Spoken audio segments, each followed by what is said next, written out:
Dans un instant, Maranatha, une émission sur la santé de l'âme, du corps et de l'esprit, émission présentée par Fanny Esman et Brigitte Rouzière.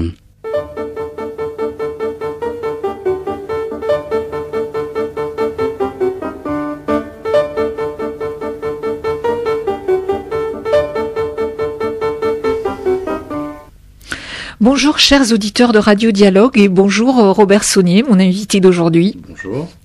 Je suis très heureuse de vous accueillir parce que vous respirez la joie de vivre, l'enthousiasme, la générosité.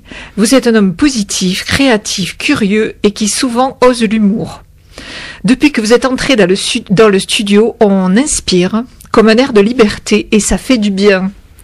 Justement, il est question de respiration et de libération de nos peurs et de nos croyances négatives qui nous étouffent dans votre guide d'auto-libération de la dépendance à la cigarette intitulé « Grâce à la cigarette, je respire ?» Robert Saunier est coach en savoir-être et en libération des émotions. Il propose une approche totalement novatrice et d'une grande simplicité, basée sur son sens de l'observation et ses années de pratique dans différentes méthodes. Elle part d'une simple interrogation. Avez-vous déjà observé ce que fait un fumeur quand il commence à fumer? Il respire.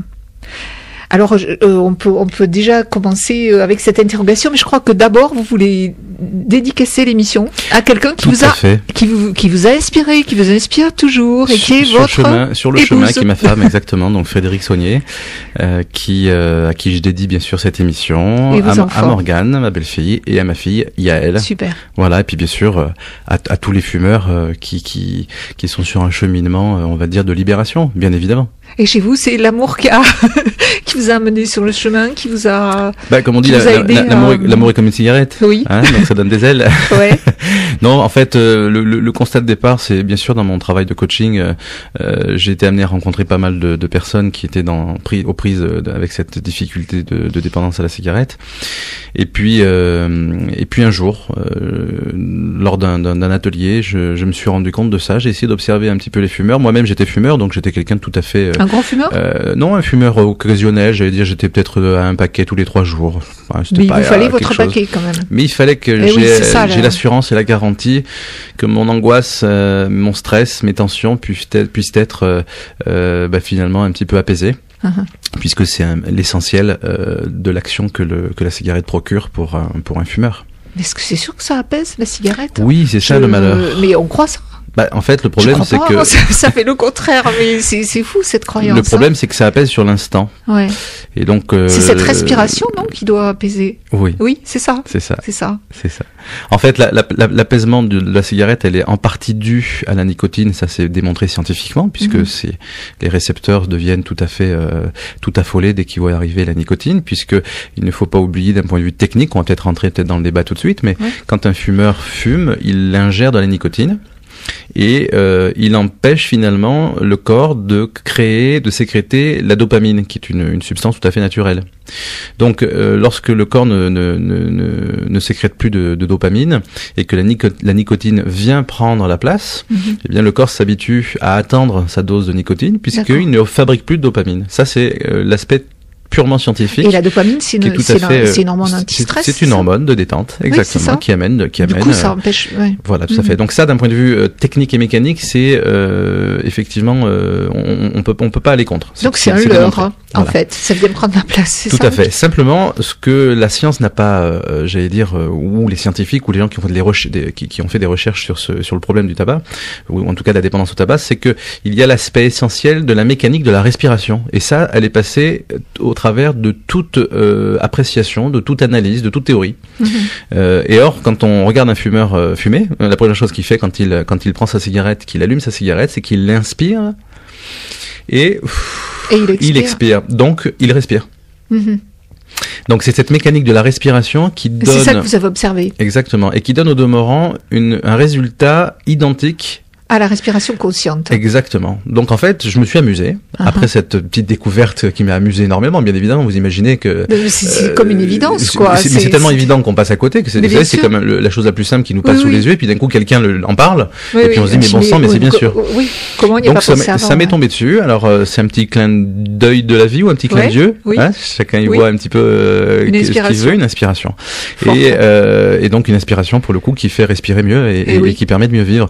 Alors il est vrai que quand on observe quelqu'un simplement respirer, quand on le coach un peu en lui disant vas-y respire comme si tu fumais, c'est-à-dire en fait inspire avec la bouche, non pas avec le nez. Oui. L'objectif c'est pas d'apprendre une technique de respiration quelle qu'elle soit, il y en a de très bonnes sûrement, mais là c'est pas du tout l'objectif. Respire simplement avec la bouche. Donc comme si tu inspirais à travers ta cigarette et expire comme si tu rejetais simplement la fumée de la cigarette. Et fais ça 4-5 fois sans la cigarette. Surtout. Et étonnamment, alors je dis étonnamment à chaque fois, mais moi je suis toujours étonné parce que je savais c'est toujours pareil, ça fait partie de ces évidences qui nous étonnent tout le temps. Moi je suis tout le temps étonné, voilà. Ça marche. Voilà. Et quand on me dit non, mais si c'était aussi simple que ça se saurait, etc., etc. Non, mais c'est pas un problème de savoir, c'est un problème d'expérimentation. Et vous avez expérimenté avant d'écrire votre livre, vous avez alors j'ai expérimenté, bien sûr. Voilà, je suis quelqu'un d'assez joueur. Tout à l'heure vous avez parlé de ma joie de vivre, ça va tout à fait avec le jeu. On peut pas être joyeux si on n'est pas joueur. Je crois que c'est un des éléments importants. Et en fait, l'idée, c'est que chaque fois qu'une personne, les amis, bien sûr, moi-même, je l'ai pratiqué un certain nombre de fois. Frédéric aussi. Frédéric, donc ma femme, et puis plein d'amis. Chaque fois qu'ils venaient, je les titillais un petit peu en disant, tiens, avant d'allumer ta cigarette, fais-moi un petit plaisir. Juste pratique la respiration sans fumer, comme si tu fumais. Et juste cette simple action, générait chez la personne, une espèce de détente, de bien-être, et qui fait que, quand je lui posais la question, si tu as envie de fumer ta cigarette, après avoir fait ces 4-5 respirations, fume-la, fais ce que tu veux, tu es libre. Et bizarrement, la personne disait non, j'ai pas envie de la fumer, donc je la remets dans le paquet. Je lui dis donc c'est quand même quelque chose d'assez fou. Donc j'engage tous les auditeurs fumeurs à expérimenter que cet aspect de la pratique, parce que ce n'est pas que ça, on va le voir tout au long de l'émission. Oui. Mais oui, parce que dans votre bouquin, où il y a carrément des phrases essentielles, et vous abordez une technique que vous connaissez bien, c'est la technique de l'EFT. Oui, c'est ça, taper sur des points. Tout à fait. On associe. Vous avez été le premier à Marseille, je crois. Alors à Marseille, j'étais un des premiers formés. Voilà. On était une trentaine de coachs sur Avignon, puisque j'ai été formé par Léon Tanguay, qui est un Québécois, et qui est venu donc en Avignon pour nous former dans un organisme de formation. Gilles Roy étant mon formateur dans mon cursus de coaching.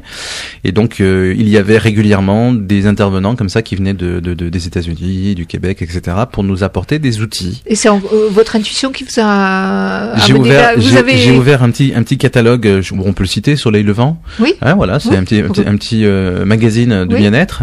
Et puis j'ai vu dans ce magazine une publicité qui vantait les mérites de cette technique. Et je trouvais ça fort de café, si je peux me permettre.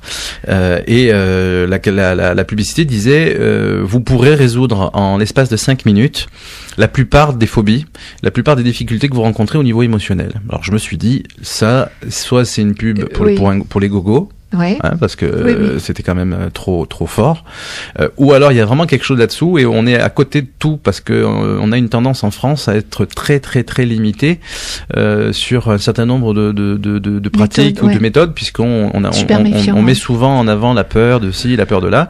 Alors je dis pas bien sûr qu'il faille croire n'importe quoi, mais au moins qu'on puisse laisser les gens expérimenter, faire les choses et puis dire voilà, est-ce qu'il y a des résultats ou pas, et si oui, comment c'est encadré, etc. etc. Aujourd'hui il y a un débat là-dessus sur les médecines douces. Voilà. Donc l'idée c'était de me dire je vais tester ça. Et donc je suis allé me former. J'ai passé 2 jours magnifiques, puisque ça se passait sur 2 jours au début, donc dans un premier temps. Et puis on avait un cursus de plusieurs jours comme ça sur des week-ends. Et alors là ça a été la grande découverte, puisque j'ai eu l'occasion, je peux dire ça aujourd'hui avec le recul, j'ai eu la chance, donc l'occasion d'avoir été un petit peu bouleversé émotionnellement pendant mon inscription à ce stage. J'ai eu une petite prise de bec avec quelqu'un que je ne citerai pas, c'est pas la peine, on n'est pas là pour ça. Et j'ai été très mal, voire très en colère pendant le premier la première partie du séminaire, Une émotion de la première exacerbée. demi-journée. Voilà. Donc, vraiment de la colère, vraiment une émotion très identifiée. Du coup, il y avait un terrain. Et il y avait quelque Ben chose oui. qui était là, qui bouillonnait. Et notre formateur canadien avec son accent canadien Oui, coupé au couteau. chaleureux. Vous pouvez maintenant, si vous avez je le paraphrase, j'essaie de l'imiter. Oui. Vous avez maintenant l'occasion de pouvoir utiliser la pratique que nous venons de faire. Si vous avez une émotion comme ça qui est présente, que vous avez sous le coude, n'hésitez surtout pas. On va pouvoir travailler avec cette technique-là. Et vous allez voir, c'est très intéressant. Du coup, tu t'es... Et je me suis dit, bon Vous sang, êtes- mais c'est une occasion qui Oui. tombait du ciel. Oui. Et puis j'ai commencé à mettre à l'œuvre le protocole qu'on venait d'apprendre à peine sur la première partie de la demi-journée. Ouais, c'est quand même important. Pratique. Et donc mise en pratique. Et là, bien sûr, cette colère a été là puisqu'on nous donnait l'occasion de la mesurer, c'est-à-dire de pouvoir dire est-ce que entre 0 et 10 vous êtes capable de Ah oui, mesurer c'est ça. cette colère. Ouais, ça, c'est Donc il y a cette intéressant échelle aussi de mesure Oui, qui j'ai vu permet qu'il y avait ça dans- d'être objectif quand même. Oui, hein. oui, C'est oui. pas simplement des idées comme ça qui nous viennent. Il y a un vrai ressenti qui est là. Et Oui. est-ce que je suis capable de le Ça mesurer? fait travailler ce ressenti Voilà, d'ailleurs. comme un test de la douleur, vous savez, sur le Ouais, corps, c'est bah ça. là c'est exactement Une la même échelle, chose, une ouais. échelle de valeur Oui. entre Mais d'ailleurs, 0 et 10. c'est une souffrance comme mesure Mais aussi. exactement. C'est Tout à fait. Bah, on dit communément dans nos une pratiques, gêne, on dit que quand on parle de douleur quand on parle du physique, Ouais. on parle de souffrance quand on parle d'émotion, Ouais. et on parle de préoccupation quand on parle de mental.